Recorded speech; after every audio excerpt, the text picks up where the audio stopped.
"Sir, I need you to move to the seat by the counter," the barista said, her tone cold and unwavering. "Could a simple request spark an act of justice? We need this table for a group of customers arriving soon, and your spot is the only one big enough." The old man looked up from his window seat, the one he chose because the morning light eased the ache in his missing arm. "My arm hurts," he said quietly, "and I need the sun's warmth." But the young woman didn't soften. "I'm sorry," she said, "our policy gives priority to groups." So he stood, gathered his coat, and sat alone in the cold corner of the cafe. 5 minutes later, the door swung open, and the manager stepped inside. What he did next changed the meaning of that morning forever. Welcome to Graceful Valor Stories, where tales of compassion and kindness are told. Let's uncover what really happened.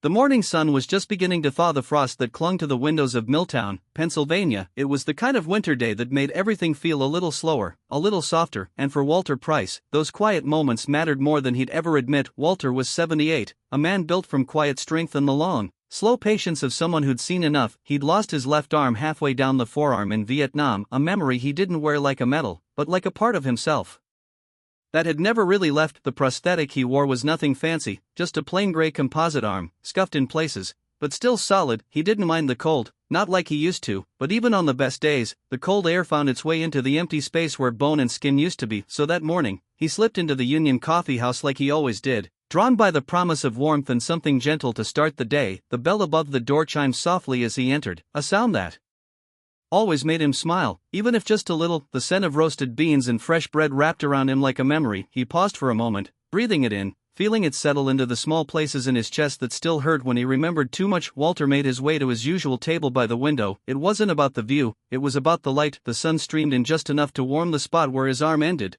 and the plastic began, easing the ache that never fully went away. He settled into the chair carefully, the worn wood creaking softly under his weight. His good hand rested on the table's edge, fingers curled around a plain white mug that the barista always seemed to have waiting for him. It was a small kindness, but it meant more than he'd ever say. He wore a faded olive green jacket that had seen more winters than most people cared to remember, a wool cap pulled low over his gray hair, the edges of his ears pink from the cold outside. He looked out the window for a moment, watching the way the morning light danced across the snow, and let himself just be. For a few minutes, that corner of the world was his. The warmth of the sun, the quiet hum of voices around him, the comfort of a cup of coffee held steady in his one good hand. It wasn't much, but it was enough. Then the door chimed again, and the quiet of the room shifted. A group of 6 tourists walked in, their laughter filling the small cafe like a sudden gust of wind. They wore bright coats and carried the easy confidence of people who'd never had to worry about much at all. Sophie, the young barista, moved quickly to greet them. She was new. Walter had only seen her a few times,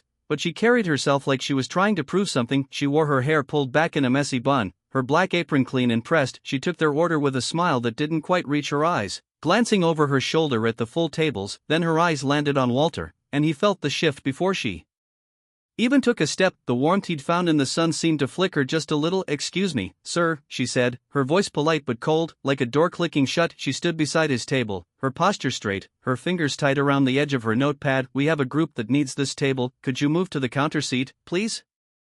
Walter looked up at her, blinking once, then again. He didn't answer right away. He was never quick to speak, not anymore. Instead, he lifted his prosthetic hand slightly, the gray plastic catching the morning light. "I need the sun," he said quietly. He didn't say it to argue, didn't say it to plead. He said it like a fact, simple and true. Sophie shifted her weight, her polite smile not moving. "I'm sorry," she said, her tone still cold, still firm. "Our policy is to give priority to larger groups when the cafe is busy." Walter nodded slowly, his eyes dropping back to his coffee. He took a slow breath, feeling the warmth of it in his chest. Then he shifted his chair back and stood up, the motion careful, measured. He picked up his mug with his one good hand, cradling it close like it was something precious. His shoulders hunched slightly as he moved, the quiet weight of the room pressing down on him. He didn't look at the tourists laughing behind him, didn't look at Sophie's tight smile. He found a small table in the far corner, away from the window, away from the light. It was a dark spot, the kind of place where shadows seemed to settle in and stay. He set his mug down gently, his prosthetic arm resting awkwardly against the edge of the table. He didn't complain, he didn't argue, he just sat there, the lines of his face drawn tight with something he didn't want to name. Could this quiet injustice stir a stranger to act?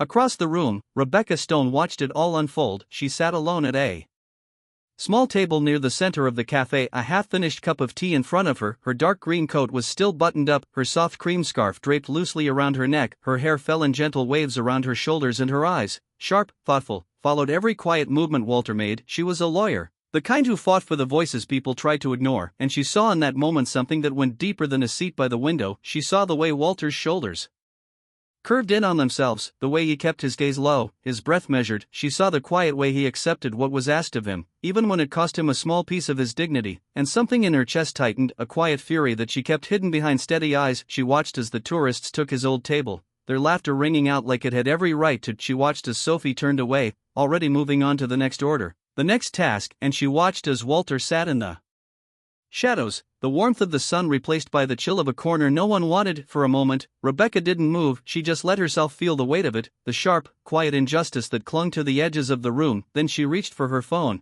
her fingers moving with deliberate care. She pulled up a name she hadn't used in years, Daniel Morton, the manager of Union Coffee House. Her message was simple, direct. Daniel, I need you here, there's something you have to see. She hit send, her breath steady, her jaw set. Then she closed her phone and looked back at Walter. He was staring into his coffee cup, his eyes distant, the light gone from his face, but there was still something there, a quiet strength, a refusal to let the cold of that corner swallow him whole. Rebecca knew she couldn't let it stand, not while she was there to see it, not while she still believed that every man, no matter how quiet, deserved a place in the light. And in that moment, as the laughter of the tourists echoed through the warm walls of the Union Coffee House, she made a promise to herself she would not let this moment pass unnoticed. Not today. Rebecca sat in her chair for a while, her eyes fixed on Walter across the room. She could see every detail, the faint lines of fatigue around his eyes, the way his shoulders curved protectively around the quiet space he'd claimed. She noticed the small scuffs and scratches on the composite prosthetic, the way it rested stiffly on the edge of the table. It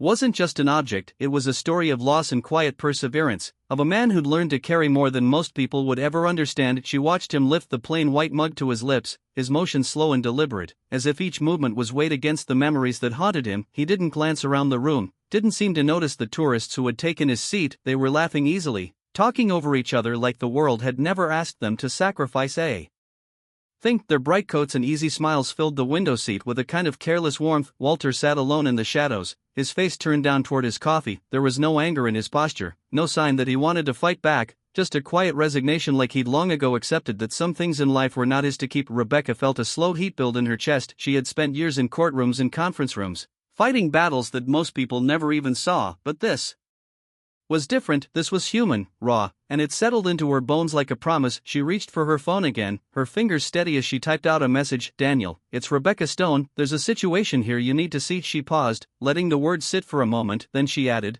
this isn't about policy, it's about respect. She hit send, the soft click of the phone sounding like a small exhale in the quiet space around her. Across the room, Walter shifted slightly in his chair. The motion was small, but it carried the weight of a man trying to find comfort where there was none. He ran his hand once along the edge of the table, his fingertips brushing against the worn wood. Rebecca's eyes softened as she watched him. She saw how carefully he cradled the coffee mug, how his shoulders lifted and fell with a slow, steady rhythm. She knew that kind of weight, she knew how it pressed down, quiet and constant. She rose from her seat, her movements deliberate, each step quiet on the old wooden floor. The murmur of the coffee shop seemed to fade around her, the laughter of the tourists, a distant echo she refused to hear. When she reached Walter's table, she paused for a moment, gathering her breath, then she laid her hand gently on his shoulder. Her touch was light but steady, a soft anchor in the swirl of noise and bright colors. Mr. Price, she said, her voice low and even, you don't deserve this. He looked up slowly, his eyes meeting hers for the first time. There was a flicker of surprise in them,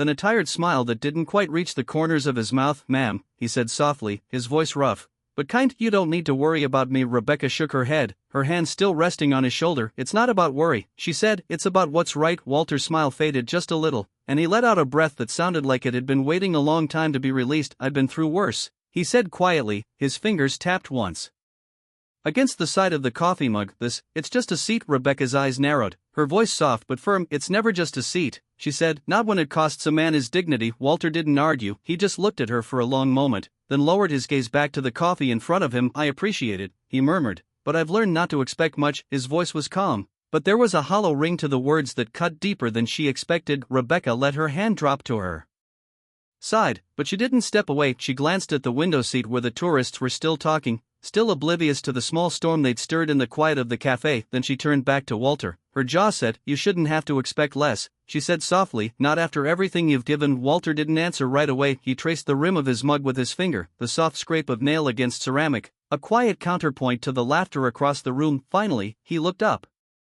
at her again, his eyes tired but clear. "I don't need special treatment," he said. "I just want to be treated like any other man." Rebecca nodded once, her expression softening. "And that's exactly what I'm going to make sure happens," she said. Her voice was calm, but underneath it was a quiet resolve that felt like steel. Walter gave her a small grateful nod. It wasn't much, but it was enough. She turned and walked back to her table, her shoulders straight, her mind already working through what needed to be done. The tourists at the window seat didn't notice her, they didn't notice Walter neither. They laughed and talked, their words bright and careless in the warm light. But Rebecca noticed. She saw the way Walter's hand rested on the edge of the table, his thumb brushing absently over the scratches in the wood. She saw the way his shoulders lifted and fell, each breath a quiet testament to the years he'd carried alone. She didn't open her laptop. Instead, she watched him, her phone resting on the table in front of her, waiting for the reply she knew would come, because some things couldn't be ignored, and some people deserved to be seen. A few minutes later, her phone buzzed softly against the table. She glanced down and saw the name she'd been waiting for, Daniel Morton. His reply was short,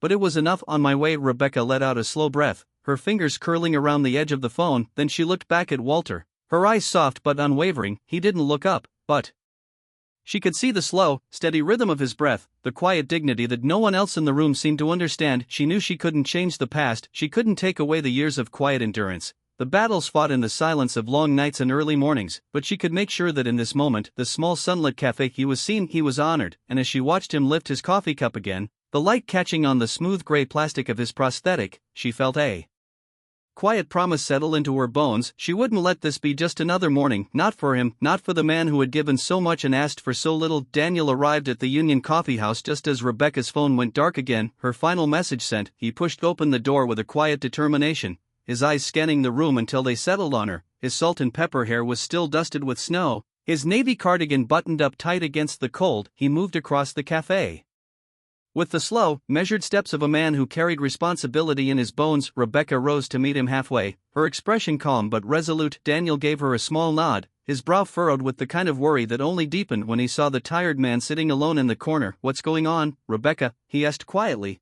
his voice low so it wouldn't carry to the rest of the room. She didn't waste time with pleasantries. "Daniel," she said, her voice steady and sure, "there's a man sitting over there named Walter Price. He's a veteran, he lost half his left arm at Khe Sanh, and he's been quietly coming here for years." Daniel glanced over his shoulder, his eyes following hers to where Walter sat, the composite prosthetic resting on the edge of the table. He frowned, a flicker of something like guilt crossing his face. "I didn't know," he said softly. Rebecca's jaw tightened, her voice firm. "That's not the point," she said. "The point is he was asked to move for a group of tourists who wanted to sit together, and he did without a word of complaint." Daniel's lips parted, but he didn't speak. He looked down at his hands, then back at Walter. "What do you need from me?" he asked finally. Rebecca didn't hesitate. "I need you to see it for what it is," she said. "It's not about a table or a policy, it's about respect, about making sure a man like him doesn't get pushed aside because he doesn't speak up." Daniel swallowed hard, his shoulders straightening as he let the weight of her words settle in. He took a slow breath, then nodded. "Show me," he said simply. She pulled out her phone and held it up,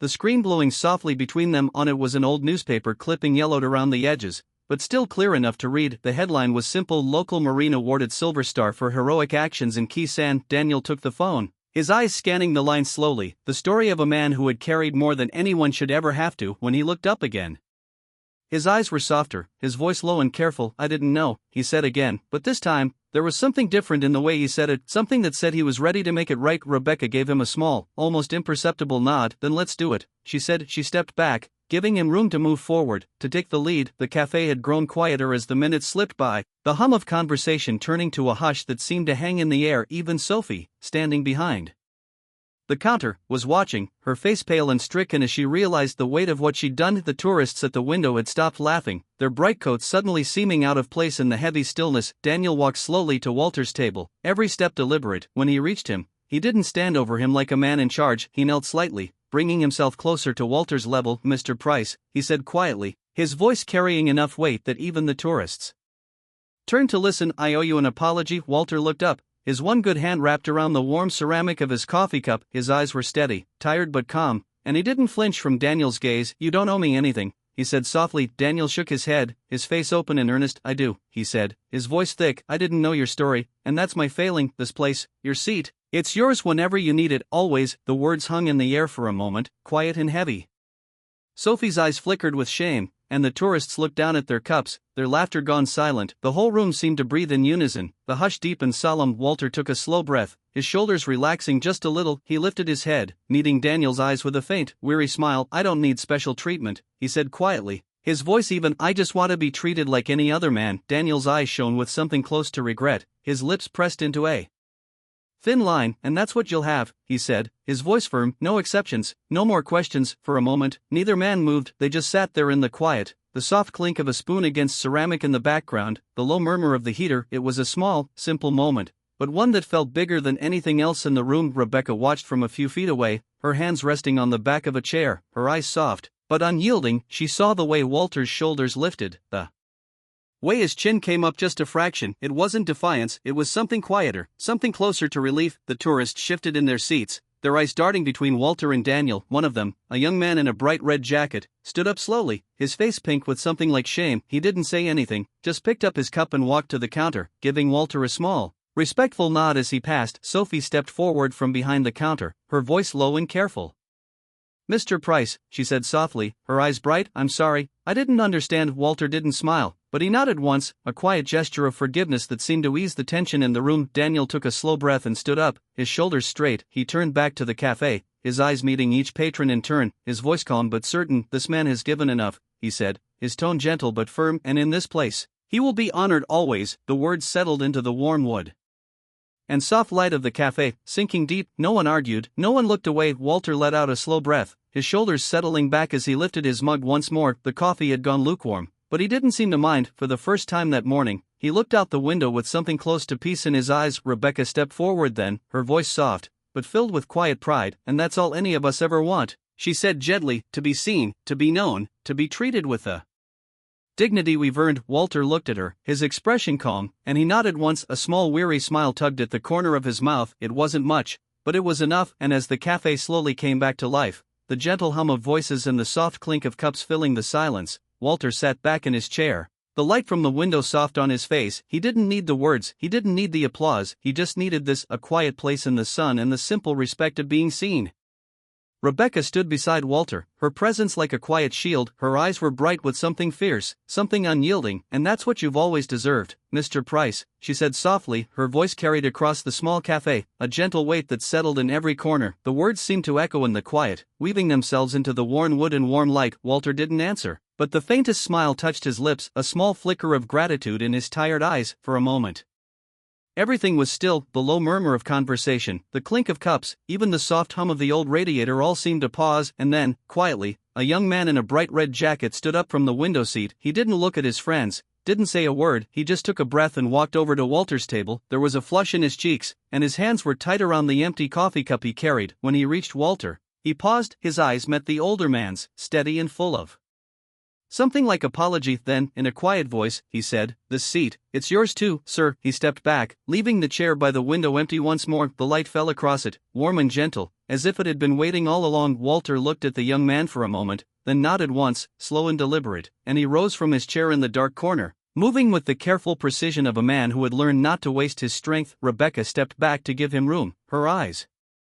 never leaving his face. She watched as he picked up his coffee mug, the motion steady and measured. When he reached the window seat, he paused for a moment. The light fell across his shoulders, turning the gray plastic of his prosthetic into something quiet and strong. He settled into the chair, his back straight, his shoulders square, the warmth of the sun wrapped around him, soft and unassuming. He closed his eyes for a moment, just breathing it in, then he opened them again and looked out the window, his gaze calm and steady. He took a sip of his coffee, the warmth of it grounding him in the present. For the first time that morning, there was no tension in the lines of his face, no tightness in the set of his jaw. Around him, the cafe seemed to exhale. The soft hum of conversation returned, gentle and respectful. People glanced his way, but their eyes were different now, filled with quiet respect, not pity. Sophie moved behind the counter, her face pale, but determined. She wiped her hands on a cloth, then met Walter's eyes across the room. There was no apology in her voice, just a quiet promise that she would remember. Rebecca watched it all, her heart steady in her chest. She knew this wasn't about a single moment or a single seat, it was about the way we choose to see each other, even in the small and unquiet spaces of our lives. Walter didn't say much, he didn't need to, he just sat there, the morning light soft on his face,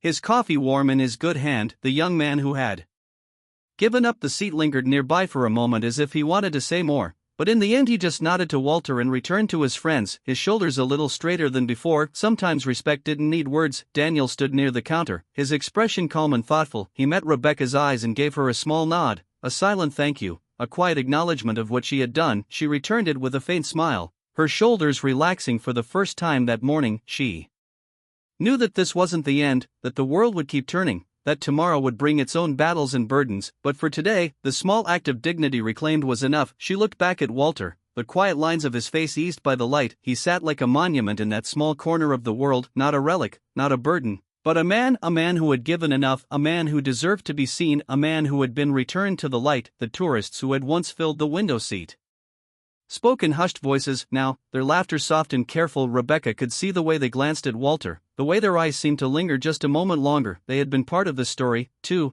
whether they knew it or not. In the warm glow of the morning, Walter took another sip of his coffee. He didn't hurry, didn't rush to fill the silence. He let the moment settle around him, let the light warm the tired ache in his shoulder. Rebecca sat back down, her own coffee growing cold in front of her, but she didn't mind. She was content to watch him, to know that for now this small patch of light and warmth was his alone. And as the minutes slipped by, as the quiet comfort of the cafe folded around them, she felt something ease in her chest. This wasn't just about a seat by the window, it was about the quiet unspoken promise that no man should ever be asked to surrender his dignity. In that soft golden light, Walter was no longer a man set apart in the shadows, he was a reminder of what it meant to see someone, to truly see them. And in that simple act of recognition, there was honor. The laughter of the tourists returned, but it was softer now, edged with a kind of reverence. Sophie moved with more care behind the counter, her eyes lingering on Walter whenever she passed. Daniel's posture was easier, his face open and calm, and Walter, he sat there, his shoulders straight, his eyes turned to the world outside the window. The sun caught the edge of his prosthetic, turning it into